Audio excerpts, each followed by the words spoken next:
Welcome back to George Music for All Four Seasons. And in part two of the interview with Charles Alexander, yes, that Charles Alexander, former senior Times editor, he shares with us his involvement in the Jersey Beat box set. Charles was involved in gathering all 89 interviews that are included in this book with all the big names in the music industry and some very serious Frankie Valli Four Seasons fans. So check it out. I believe you'll enjoy it. And I appreciate you watching. Thank you. Nirvana. And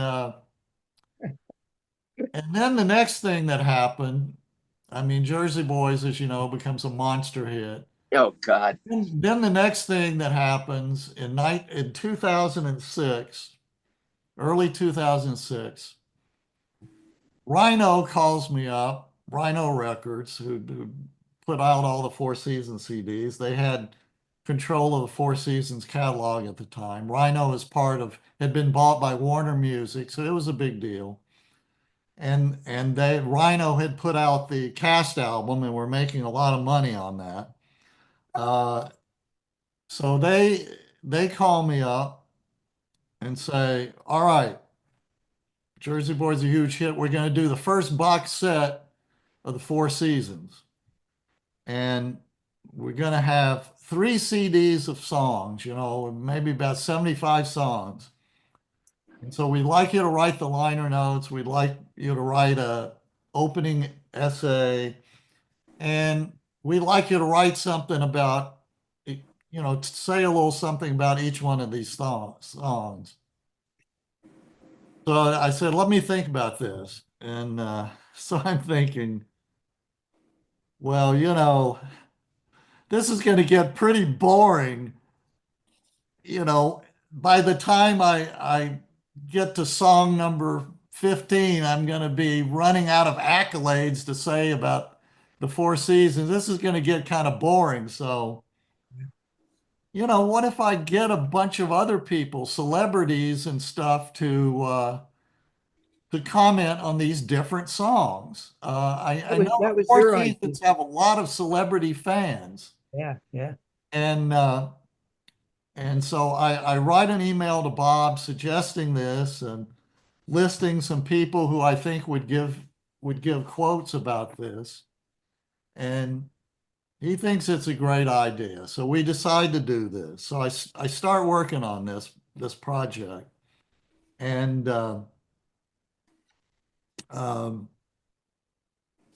Did you contact those people personally and get their yeah, quotes?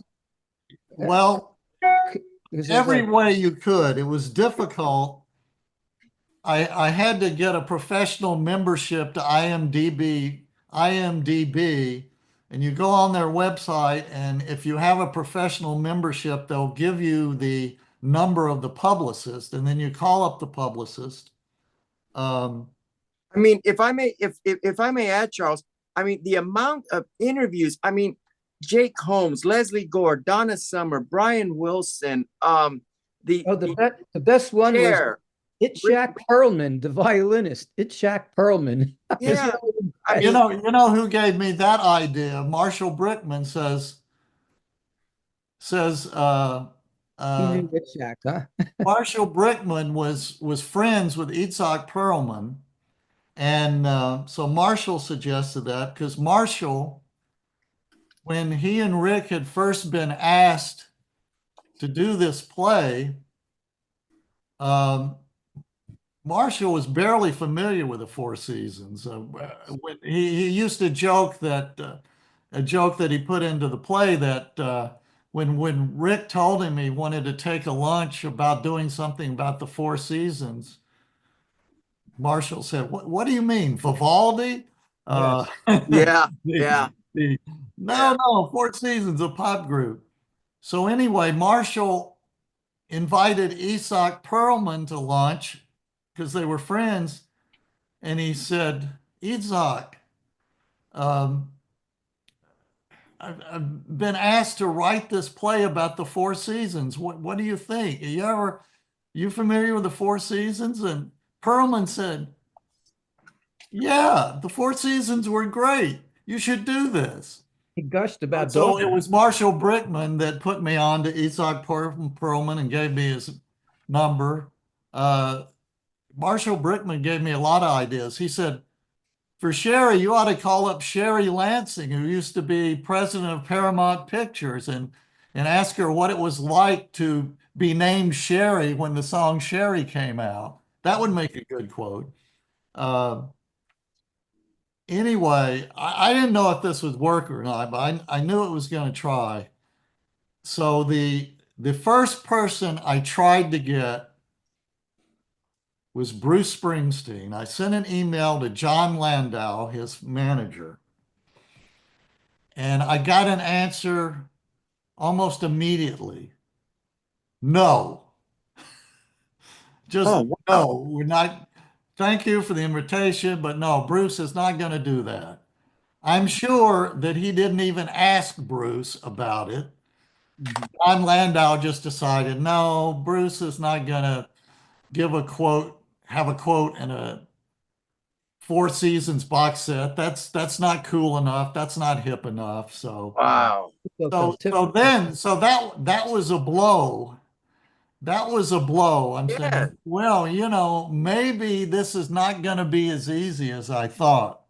But you got Van But I Sant. kept at it, and one of the first publicists I went to was the first person who agreed to do a quote was Steven Van Zandt, who, of course, was very hot, not only because he was in Bruce Springsteen's band, but he was one of the stars of The Sopranos. Right. He was a good name to have. And so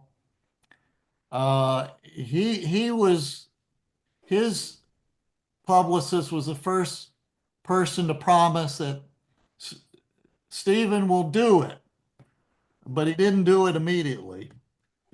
Sometimes you have to wait and keep reminding him. He didn't do it immediately, but when Steven Van Zandt agreed, I said, maybe this is going to work. And, but I still wasn't sure. But one of the first publicists I wrote to was a publicist for Bob Dylan, because as you know, the Four Seasons infamously covered one of Dylan's songs as the Wonder Who, Don't Think Twice, and had a hit with it. Yep. So almost immediately, the guy sent me back a very good quote from Bob Dylan. And when that was the first quote I got for this project was from Bob Dylan. So Wow. I've got a quote from Bob Dylan. This is going to work. All I have to do is tell everybody else, well, Bob Dylan gave me a quote. So then things started rolling. Charles, if I may ask you, how long did it take you to get all of these interviews? I mean, there's like 81 interviews in this book. 89 to be exact. 89. I Then called missed them a my page or 89 favorite people. Yeah. Okay. I didn't know you at the time, George, or you would have been in there because I purposely included some fans. Yes. There's a few fans in there. For two reasons. Because I thought the fans should be represented. And also, I had a lot of songs to get quotes for, and some of them nobody had ever heard of, Right. for fans. So, but there is so much work in this book. Yeah. How long did it take? I know it took me well over a year Easy. to gather those things. And at one point, Rhino was ready to just drop the project. Oh, geez. But see, I had been giving Bob sort of updates. I said, all right, I got quotes from so-and-so, and I got quotes from Cher and blah, blah. So by the time Rhino was ready to drop the project, Bob told, no, you can't drop this. You got to give this guy a little more time. He's getting toward the end of this quote gathering. But then I really started working very hard to finish it up. But it was like a jigsaw puzzle. Who can I get to do this song? Who can do that? Yeah. And people didn't get back to me right away. Yeah. Nicole Kidman, the publicist for Nicole Kidman, said, you got to write a letter to her. Oh, Now, in some cases, I got phone numbers for the people and I talked to them on the phone. So I actually interviewed the people. In other cases, it was just done through email. For example, I didn't talk to Cher or Billy Joel. Their publicist sent me the quote oh, okay. by email. But a lot of people I actually got You to did talk speak to. with. Yeah. Yeah. Yeah, and one person who was very helpful was Bob Crew. He gave me phone numbers for a lot of people. Uh, include He was friends with Andrew Loog Oldham, who was the Rolling Stones' Yeah. first manager and first Right. producer. He Yeah. gave me a quote. He was a huge Four Seasons fan and a good fan of Bob Crew. He did an album of instrumental versions of Four Seasons songs. Yep. Very, very pricey album, by the way. Yeah, and Very. he uh, he got Keith Richards to do an instrumental version of some of his favorite songs, and Keith Richards of the Rolling Stones loved Ragdoll. So Yeah. he did an instrumental version of Ragdoll for that album. I would have, I almost got a quote from Keith Richards. I was in contact with a close friend of his, um, and she said she would try to get a quote, but then Keith famously fell out of a tree in Indonesia or somewhere, and the Rolling Stones tour had to be postponed. He was in the hospital. So I never got a quote from Keith Richards. I did get a quote from Bill Wyman, one of the original Mm-hmm. Rolling Stones. How Uh, about Brian Wilson? There's a quote in here by Brian Wilson. yeah, I'm gonna tell you that story, but first, I think in case we run out of time here, I Go ahead. the first thing I want to share with you is my story about the Bob Gaudio quote, and then I'll Oh, Yeah. back and tell you Yeah. about some other things. okay. Great. So as I'm winding up, it's all working out. It's all falling into place. I've got all these great quotes. So I decide the last two quotes should be from Frankie Valli and Bob Gaudio. That's the way to do it. Yeah. They should have the last two quotes. And you may remember, you're familiar with the box set. The quotes, every quote just has the name of the person and where they're from. Right. And the state that they're from. I wanted to do that to just show that the Four Seasons fans had everywhere. I had a lot of quotes from England. I had a quote from Canada. I had a quote from Chile. Um, I had a quote from a friend of mine who was a time correspondent who was personally he, based in Baghdad at the moment. So that was a quote from Iran, and Oh, so you know, Masha. so I had all these quotes from different places. Bob Gaudio, I mean Bob Dylan, when I asked where he wanted to be from, he considers himself a man of the world, so he just said put United States. Uh, but for Frankie's and Bob quotes, I thought it would be cool to just put Frankie's quote, uh, just say FV, and everybody would know who it was. And Bob's quote would just say BG, because Bob used to always sign his emails BG. That's how he would sign his email. So I thought it would be cool if the last quote was from Bob and it just said BG. So I've got all these great quotes. So I finally says, and I got a quote. Uh, One thing I should tell you is sometimes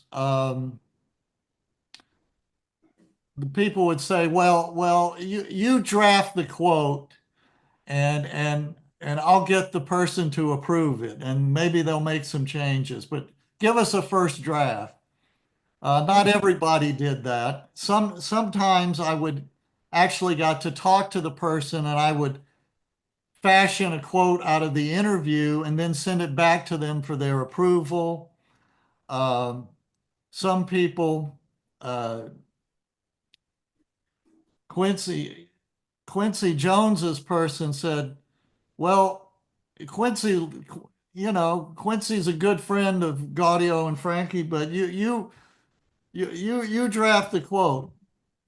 I said, well, how am I going to write something in the voice of Quincy Jones? I mean, I'm not black. I'm not a famous record producer, but so you want me to do this? Okay. One of my sons is just outraged by this. He thinks this is totally ridiculous. You're writing quotes for people. This is phony. This is terrible. I say, son, this happens all the time in journalism, in celebrity journalism. But I mean, most of the quotes were authentically the words of the people.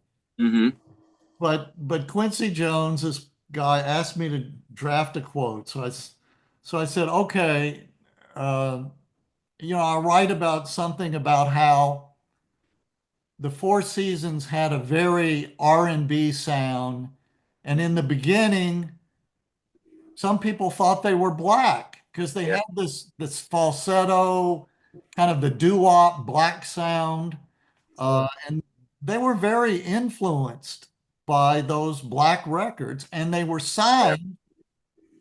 VJ was a black-owned label. So I wrote a quote about this, about how they had this black sound. Some people thought they were black. They signed with a black label.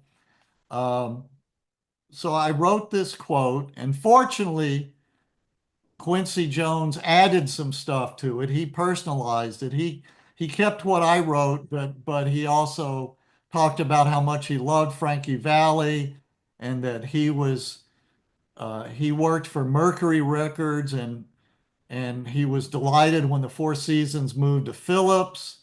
Wow. That was a sister label of Mercury Records, and so he and Frankie and Bob were with the same record company. So he made the quote a lot better, but I had to do a first draft. And I'll just mention one more thing. I had this idea that I actually thought up the idea of having Joe Torre do a quote, and so I made up this thing where Joe Torre says, I'm a native New Yorker, and Frankie Valli is the biggest man in our town, except for Mr. Steinbrenner, of course. That was when he of course, when he was coach of the Yankees. Yeah. So I sent an email to Joe's publicist and said, wouldn't it be funny if Joe had this quote in a Four Seasons box set? So why don't you run it by him? And Joe liked it, except he made one change. He said, change it to, except for George Steinbrenner, of course. He didn't want to seem too obsequious by calling him Mr. Steinbrenner. So he said, if you change it to George Steinbrenner, that's okay. Yeah. So anyway, this is a setup for explaining that, I had as all editors do, I had a hand in fashioning these quotes and massaging them, and in some cases, writing the first draft. And when I asked Frankie for his quote, Frankie's manager for Street Fighter, Frankie's road manager, Dean Egnator, said, well, you write the quote. Frankie's not going to want to do this. You write it for him. I mean, I'd written liner notes for them, so he wanted me to write the quote. So I wrote the quote for Frankie. Frankie loved it. Well, I don't know if he loved it, but he didn't change a word. He approved it. I thought for Saturday's father, it would be great to have a quote from the children Yeah, great. because Yeah. Frankie and Bob's children were actually on that record. When you hear Right. the sounds of children playing in the playground, that's their actual children that they recorded on the playground. And so I thought it would be neat to draft a quote in the voice of these children. So I wrote that quote and I had to run it by all the people. And the only change there was Dean Egnater came back and said, well, you don't have Tony Valli in there. You've got to have her in there. And I said, well, what can I put in about her? And he said, well, Tony says that she used to like to be in the studio because she said she considered her father singing like a lullaby, but sometimes she would go to sleep in the studio to Frankie's singing. So I put that in there. So that quote worked out good, and Bob liked it. So it's all leading up to the quote from Bob Gaudio, the writer for the Four Seasons. Now, obviously, I'm not going to write Bob Gaudio's quote.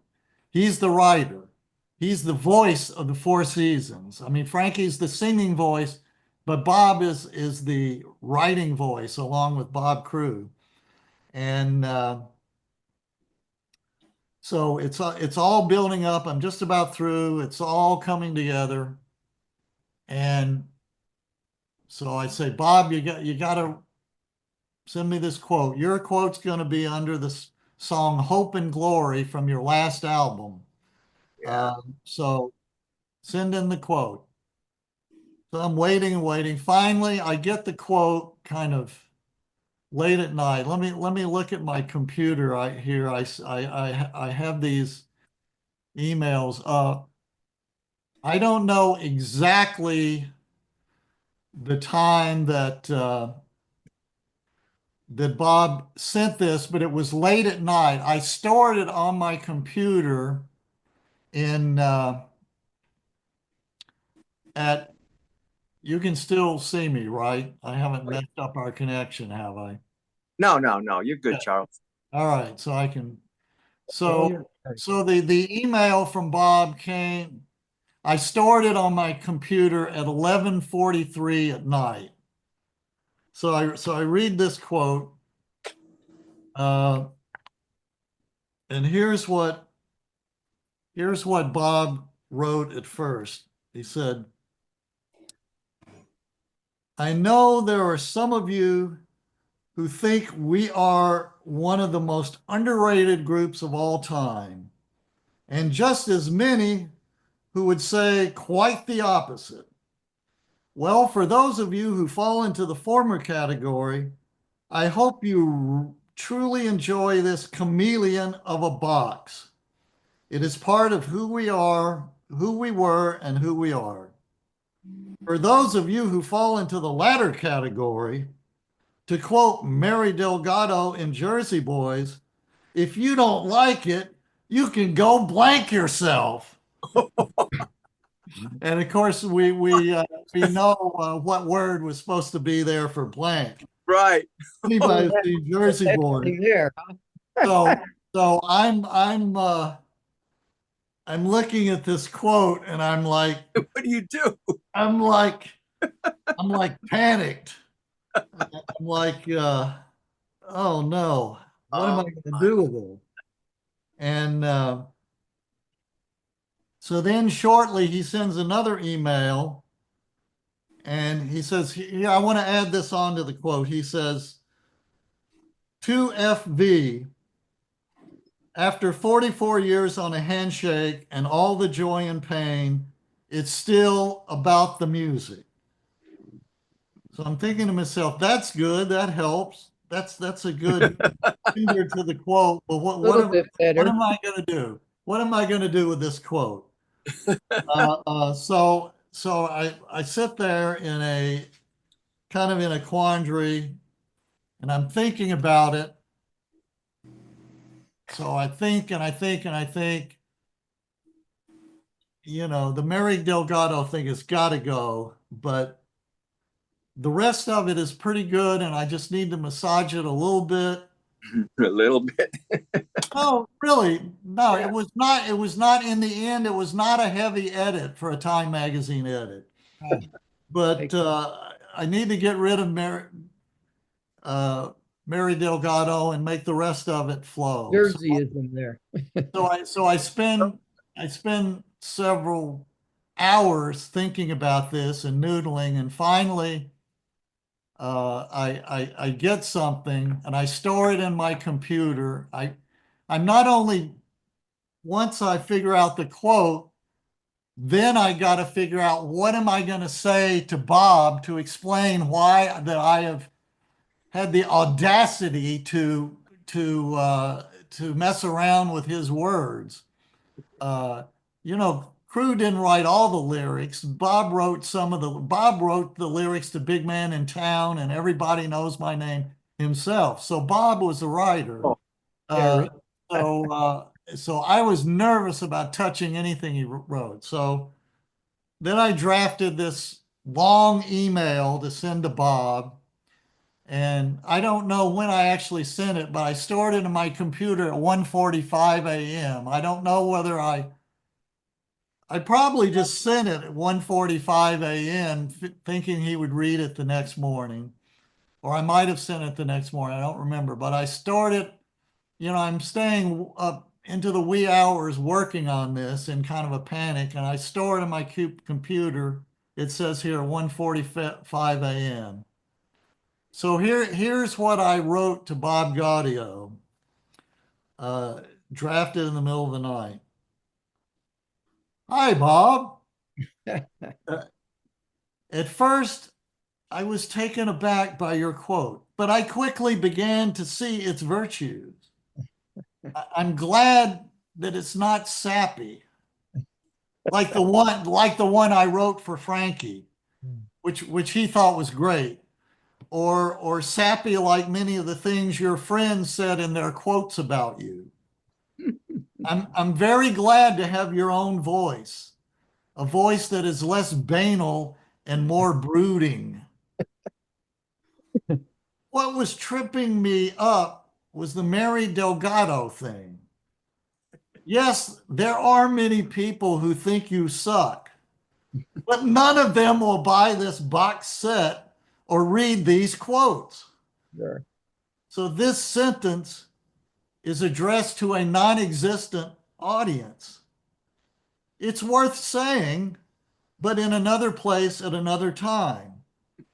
If you want an article headline, Bob Gaudio tells his critics to fuck themselves, I'll gladly write it in a place where some critics might see it.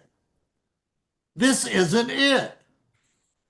After more than 80 quotes full of praise for you and Frankie, it seems strange to tell a completely different group of people to fuck off.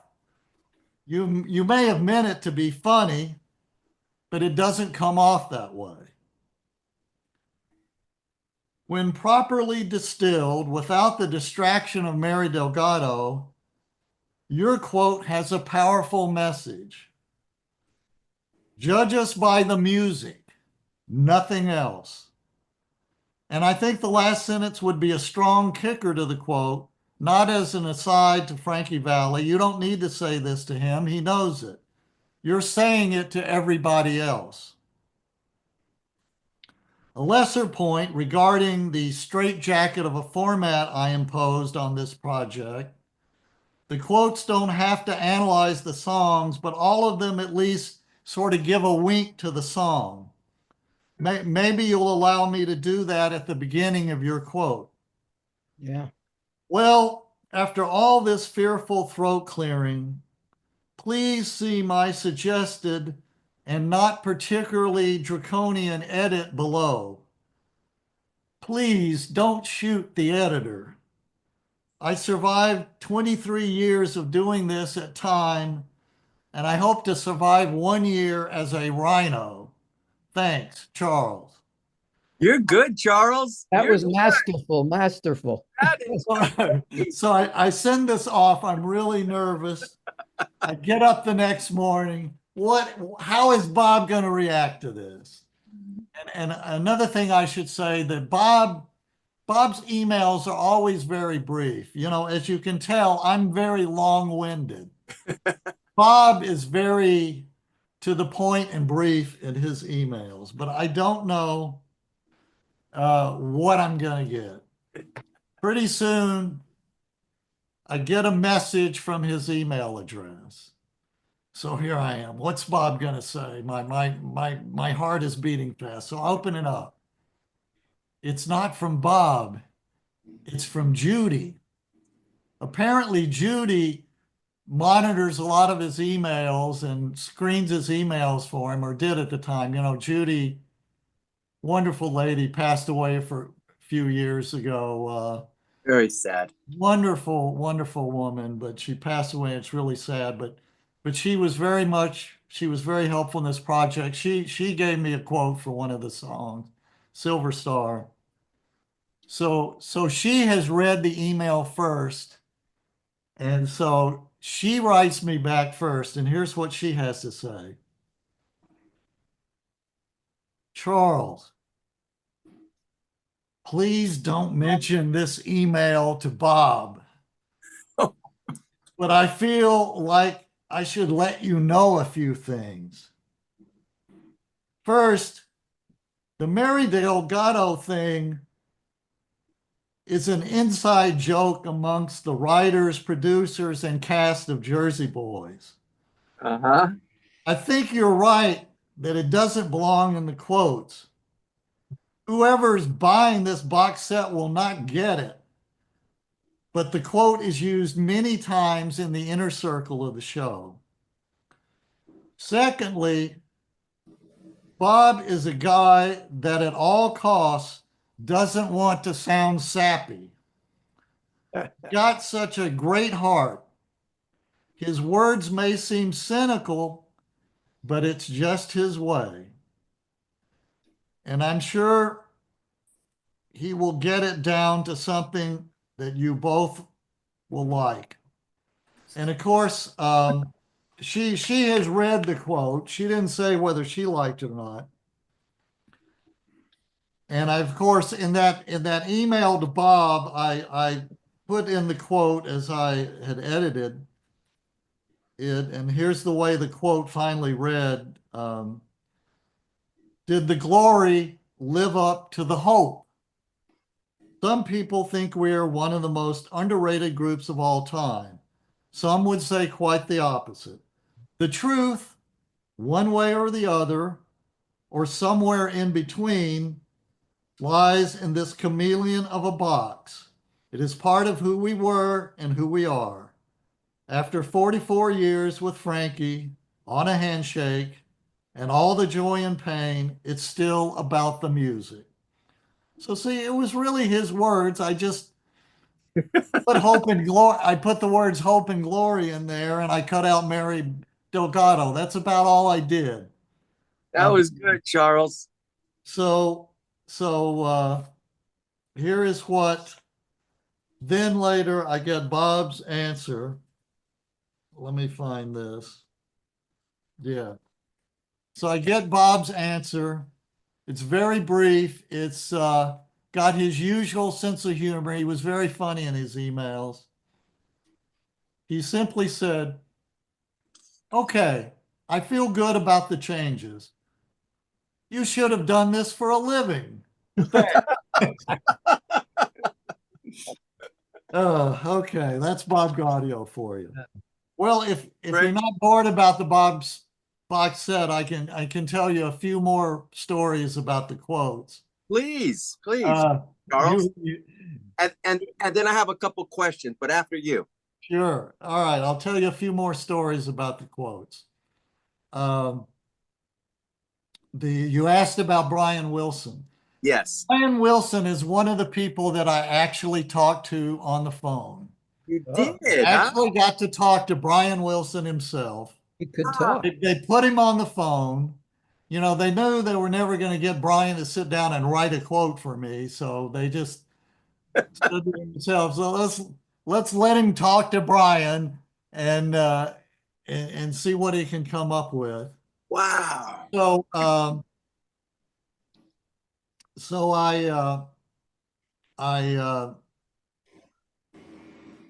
That was I obviously Brian, one of the last songs in the album is East Meets West.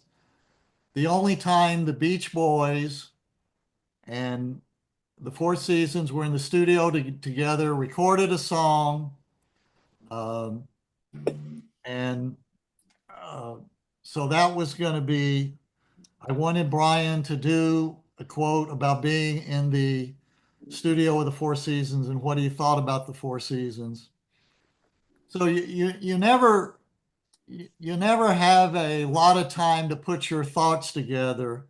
What would happen in these cases? The phone would ring and somebody say, "All right, I have Brian Wilson for you," and suddenly you're on the phone with Brian Wilson, and you know you don't have firmly in your mind what you want to ask the guy, but suddenly he's there on the phone, and so I start off by saying, "Brian, thank you so much for doing this, for getting back to me. I'm doing this box set. One of the songs is East Meets West, when the Beach Boys and the Four Seasons recorded a song together, and Bob Gaudio says you were there in the studio on the record. So what do you remember that?" And he says, "No." So Oh, he says no. He doesn't. I mean, it's a long time ago, and 20 for, years? For Brian Wilson, it was a lot of drugs ago, Yeah. and he doesn't remember doing that, and the song was not a hit. So I'm immediately thinking, oh no, this is not going to pan out. But He doesn't remember. being a veteran interviewer, I don't panic. I say, well, you know, back in the day, you and the Four Seasons were competitors. So what'd you think about the Four Seasons? And then he just starts in, he says, "Oh, they were my favorite group back then. Every time I sat down the piano, you know, I was trying to beat them." Uh, so you see the quote in the box set, George. It ends up, I had to talk to him for a while. I distilled the interview, and it turned into a great quote. But at first, when he said no, I don't remember this. It was, You it know, was you kind know, of you know, kind of a moment of panic. yeah, well, you know, what's funny is you say Brian Wilson doesn't remember. And a few months back, Robby Robinson, music arranger for the Four Seasons, was talking about that time period and how Robby remembers sitting right next to Brian Wilson and they're both on the piano. But just interesting, interesting. But you gotta keep in mind that Brian Wilson was in the studio. I mean, he's worked with a huge number of celebrities in his life. There've been uh, movies made about the Beach Boys, and I mean, for Robbie, sitting at the piano with Brian Wilson is one of the highlights of his life. Yeah, yeah. Other than touring with Frankie Valli, obviously, meeting Paul McCartney is one of the highlights about Robbie's life. sure. But sitting with Robby Robinson is not one of the highlights of Brian Wilson's life. Just like meeting me, Charles Alexander, is not one of the top highlights of Bob Gaudio or Frankie Valli's life. But it was one of the top moments of my life, anyway. Yeah. Robby did add that Brian was not there very long, though. I think he was just there the first day and then was gone. So You're right, Anthony. Yeah, he obviously didn't take part in mixing the record or anything. If we have time later on, I'll tell you another story about East Meets West. But Go ahead if you want to share it. Do you want to share it now or you want to wait? all right, since we're on that topic, but I do want to get back to the quotes. The first time I actually attempted to get a story about the Four Seasons into the Time magazine I was still a writer. I wasn't an editor yet. And that was when East Meets West came out. I read about it in USA Today. They had a little thing about it. So did I. And Yeah. and I went to one of the editors, and I went to the editor of the People page, and I said, "Man, these two great super groups of the 60s are finally getting together to do a record. Um, East Meets West, Beach Boys and the Four Seasons. Wouldn't this be a great item for the People page?" And they said, "Yeah, sure, we'll do it." So I call up the Four Seasons publicist, and I said, I want to write this thing for the People page. And they say, the editor says he's going to do it, but I need the Four Seasons to pose with the Beach Boys for a picture. Because if you remember the People page, the pictures are Yeah. most important thing on the page, big pictures. And so the publicist says, "I can't do that. The Beach Boys are not supporting this record. They don't care whether it lives or dies. They're not crazy about it. The song was written by Crew and Gaudio, and it's their project. And the Beach Boys, I don't know, maybe it was the Beach Boys company, whatever." He says, you're not going to get a picture of the Beach Boys and Four Seasons together." So that was it. Too bad. That could have made it a hit, but Yeah, really. it was not like the Beach Boys were real hot at that time. They should have taken me up on my offer, but they didn't do it. Yeah. Anyway, so that was that. Okay. So back to the quotes. Bob Crew was a huge help in doing me these quotes. He gave me Andrew Lou Goldham's number in England. Or he gave me his email, and then Andrew put me in touch with all sorts of people in England. And Bob Crew put me in touch with a lot of the Four Seasons writers. I mean, he had everybody's phone numbers, but so he was a huge help. I couldn't do it without the help of Bob Crew. So one of the Audio. True. Bob Gaudio wasn't much help at all. Crew was the big. Understood. I'm sorry, Charles. I misunderstood you. Oh, Bob. Okay, understood. I mean, Bob Gaudio approved of it, and he certainly helped me where need be, and he finally wrote his quote. But How Bob was it Crew dealing with Bob Crew? I really had a lot more interaction with Bob Crew, Really? right, working on the quotes. Bob Crew was really nice to me. He saw the value of this box set. A lot of his work was going to be put in a box set for the first time. So he was very helpful, and he gave me a lot of phone numbers. And one of the real hard parts of this project was deciding who was going to do what song. And if you're trying to get some big star, you try to give them their choice of songs. Which song do you want to do, and so forth. Now, early on, Crew just sort of casually mentioned he would like to do the quote for "I've Got You Under My Skin." So, because that's actually Bob Crew's favorite production for the Four Seasons, is what they did with "I've Got You Under My Skin." As you know, Cole Porter wrote that, not Crew and Gaudio. So he didn't write it, but it was his favorite production. So I made a note of that, but so I'm doing these quotes, and I get in contact with Regis Philbin, Yes. who had a show on TV at the time, and who knew the Four Seasons. He used to be Joey Bishop's sidekick, and Frankie would appear on Joey Bishop's show, like singing even "Fox in a Bush" on Joey Bishop's show.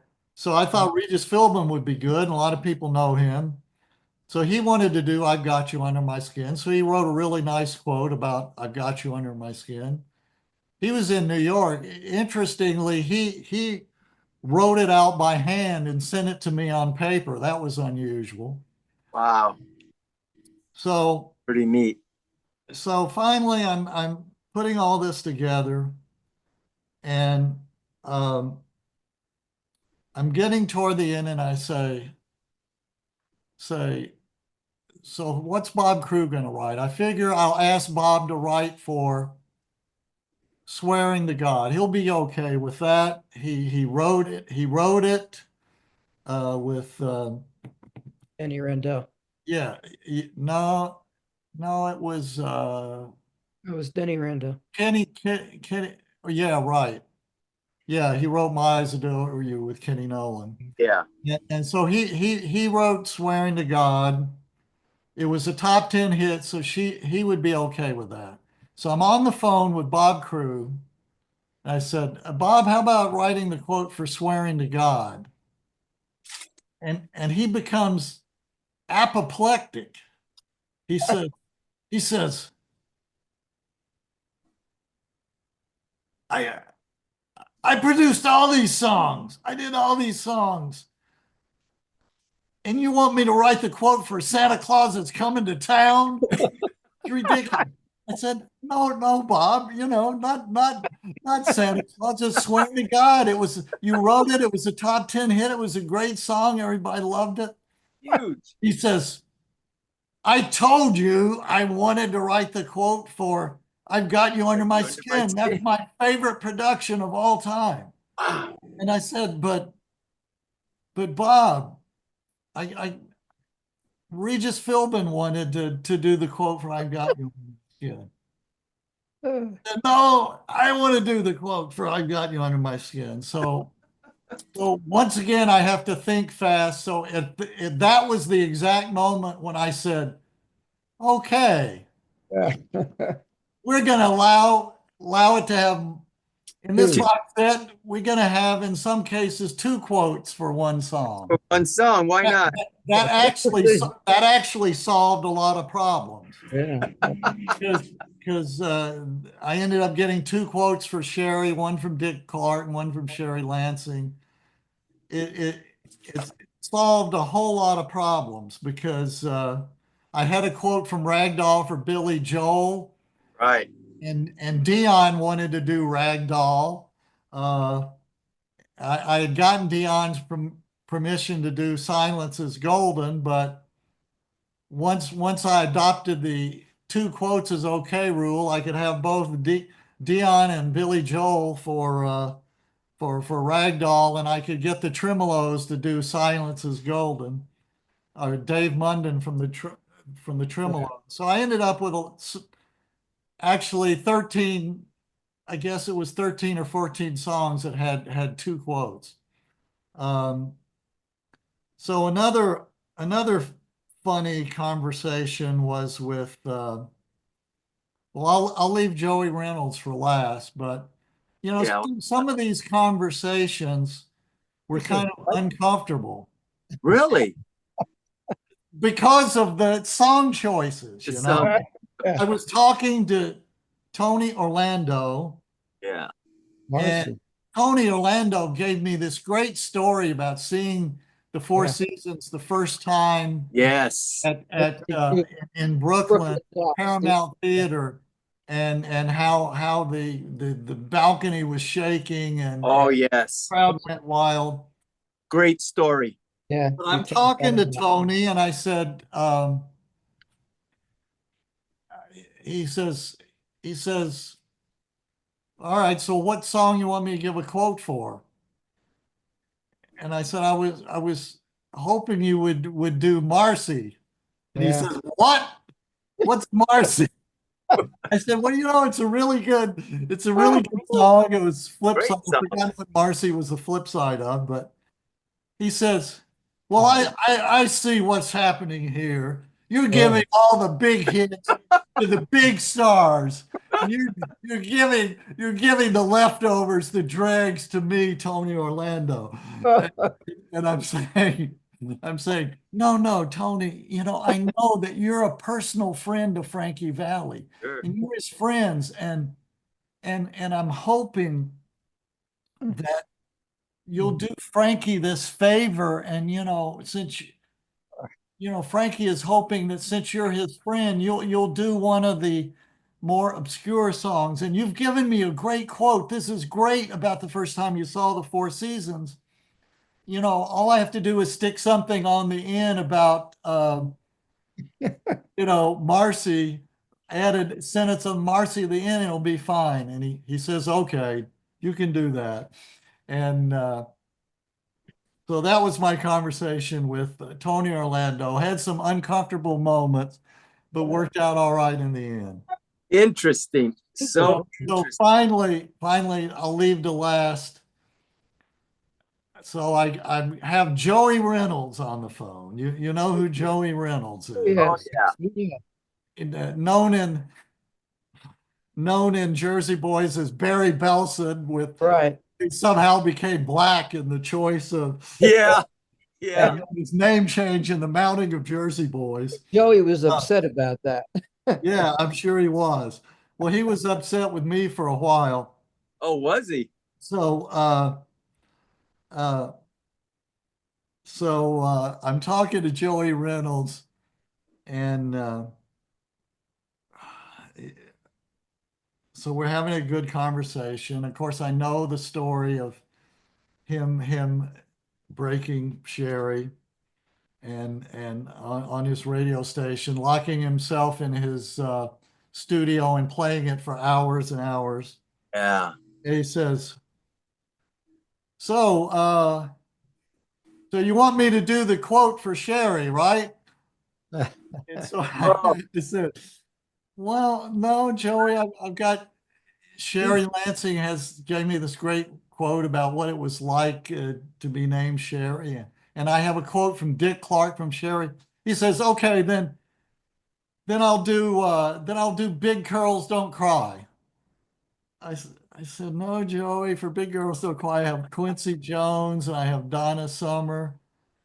And he says, okay, I'll do Walk Like a Man. There's no, after that I've got Stephen Van Zandt. I think I had somebody else for Walk Like a Man. Anyway, that was taken. So finally, Joe, and I'm thinking, okay, I guess Joey's going to refuse to be part of this, which is a shame. Yeah. But finally, he says, okay, Charles, what song do you want me to do? And I was thinking,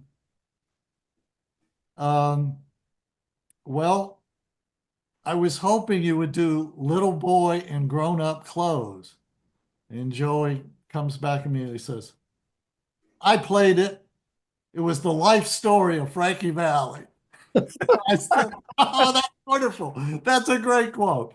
So all I had to do was put together the quote about him saying something about how he played Sherry in the studio, and then put in the stuff about Little Boy in Grown Up Clothes. So it all worked out in the end. So that was That is the great. box set, a project well over a year in the making.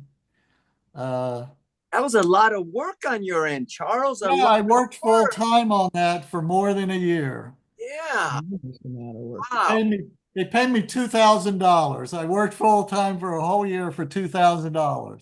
Lucky I was getting a good pension from Time Magazine, and I could afford to work for the Four Seasons because they didn't really pay a lot of money. It can pay a lot of And money. they never paid me directly. It was money from Rhino. By Got the it. time I was taking money. Yeah. Yeah. Let me ask you something. Yeah. On Save It For Me, Jay Black. Did you speak to Jay Black? No, Oh, you did. Okay. I don't think. Let me think about that. Yeah. His. I might have spoken. I might have spoken to Jay Black. Okay. I Can't remember. was. I don't remember that really well. Remember, this was back in 2006. So Right. this Yeah. is Almost 20. 19 years ago. Yeah. Yeah. I did speak to Joey D. I spoke to Mike Curb. I spoke to Felix Cavalier. I was just going to ask you on Felix. Yes.